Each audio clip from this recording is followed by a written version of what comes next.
There is a moment in every powerful man's life where the mask comes off, where all the money, all the deals, all the carefully managed public image cannot hide what is actually underneath. For Kevin Hart, that moment happened on live television, in front of millions of people. And one man, the one man Kevin Hart probably least wanted to hear from, was watching the whole thing, Dame Dash. And Dame Dash had something to say, something brutal, something uncomfortable, something that Kevin Hart's publicist cannot fix, his lawyers cannot stop, and his Netflix money cannot erase. The truth, fold for the devil. That's what Dame Dash said. Not in a quiet room, not in a private conversation, on camera, with his full chest. And before you say, oh, that's just Dame Dash being Dame Dash, let me stop you right there. Because Dame Dash is not some random person throwing stones from outside. This is a man who was in the room, who built empires, who watched the machine operate up close for decades. And more importantly, Dame Dash is the man who helped put Kevin Hart on in the first place. So when he speaks about Kevin Hart, it's not hate, it's heartbreak. And heartbreak is always more honest than hate. For people who don't know the full history, Dame Dash co-founded Rockefeller Records with Jay-Z and Kareem Burke. He built one of the most influential labels in hip-hop history from scratch. He has watched artists rise. He has watched artists fall. He has watched the machine chew people up and spit them out. He knows exactly what selling out looks like because he refused to do it, and it cost him everything financially. Dame Dash chose his integrity over his bank account, and he has never not once apologized for that choice. So when a man like that looks at Kevin Hart and says, "You folded for the devil," that is not an opinion. That is a verdict from someone who actually paid the price for not folding. Let's make sure everybody watching this understands exactly what happened. Netflix hosted a roast. Kevin Hart was the producer and the host. Tony Hinchcliffe gets on stage and makes a joke about George Floyd, a man who was murdered on camera, who cried out for his mother while a knee pressed down on his neck for 9 minutes and 29 seconds. The joke was that he couldn't breathe. The audience went uncomfortable. Kevin Hart sat there and smiled. Now, any ordinary person could argue, hey, it was live. What could he do? That argument would be fine if Kevin Hart hadn't gone on The Breakfast Club immediately after and lied. This particular case, Kevin, he kept bragging on The Breakfast Club about how it was his production, right? That means he got to make decisions. There have been any number of roasts prior to this, whether it was the one about Donald Trump, whether it was the one with Joan Rivers, all of these people, including Tom Brady, said, these people are off limits. We don't like these jokes, let's cut them. Just like Kevin did. There were a lot of jokes that were cut, including some regarding Tony Hinchcliffe himself and the military and vets. They listened to it, and all of them passed the sniff test. Well, not all of them. He couldn't get jokes removed. That's what he said. But here is what actually happened. Kevin Hart got 18 jokes removed from that roast. 18. Jokes about Trump removed. Jokes about Melania removed. Jokes about Tony Hinchcliffe removed. Jokes about Kevin Hart himself removed. But a joke mocking the death of a murdered black man, that one stayed. That one made the final cut. That one aired to millions of people around the world. And then Kevin Hart sat down at The Breakfast Club, one of the most listened to platforms in black media, and looked into that camera and lied about it.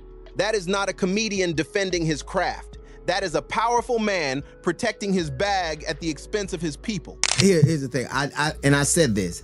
I think one of the questions you hear is, why are we, after 2 weeks, still talking about a George Floyd joke? The alternate question to that is, why after 6 years are we still doing them?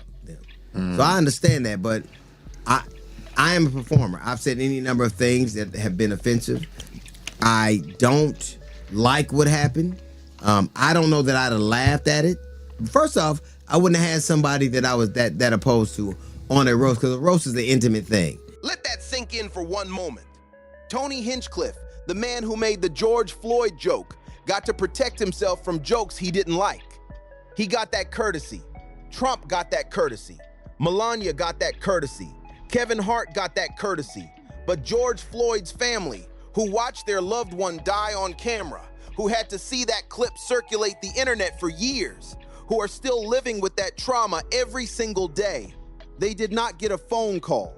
They did not get a heads up. They got nothing. And the man with the power to change that chose to protect everyone else first.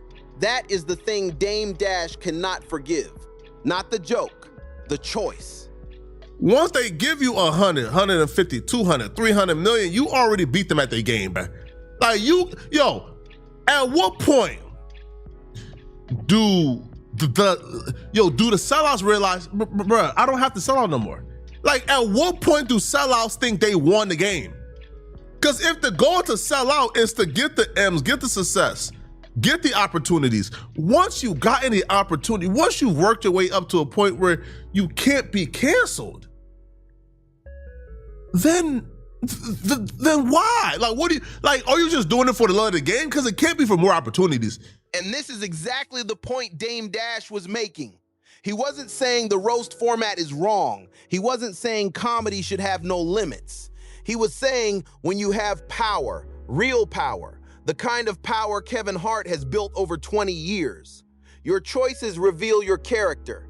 Kevin Hart made choices that night, very deliberate, very calculated choices, and every single one of those choices protected the people who write the checks while leaving his own community exposed.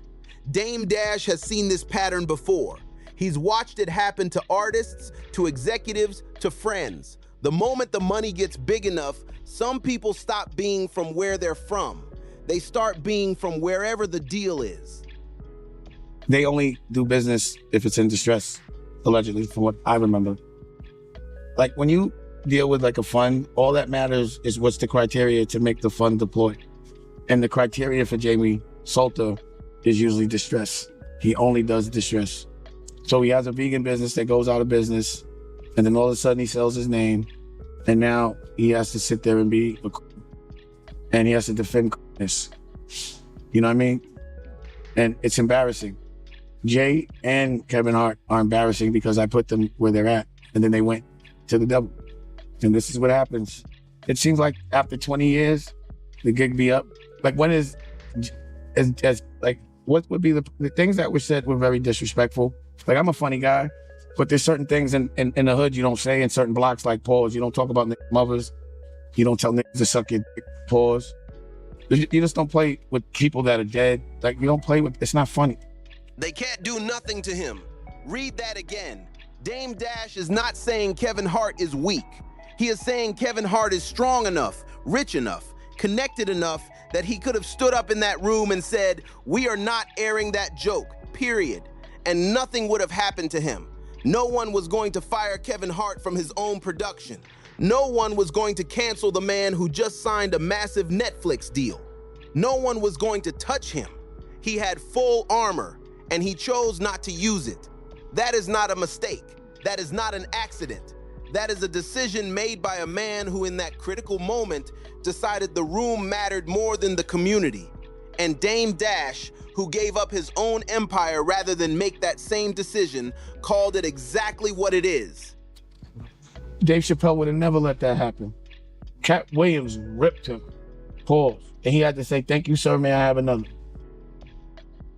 From what I understood, and it's funny because I was on the plane the morning after it happened, going to see the Don, Farrakhan.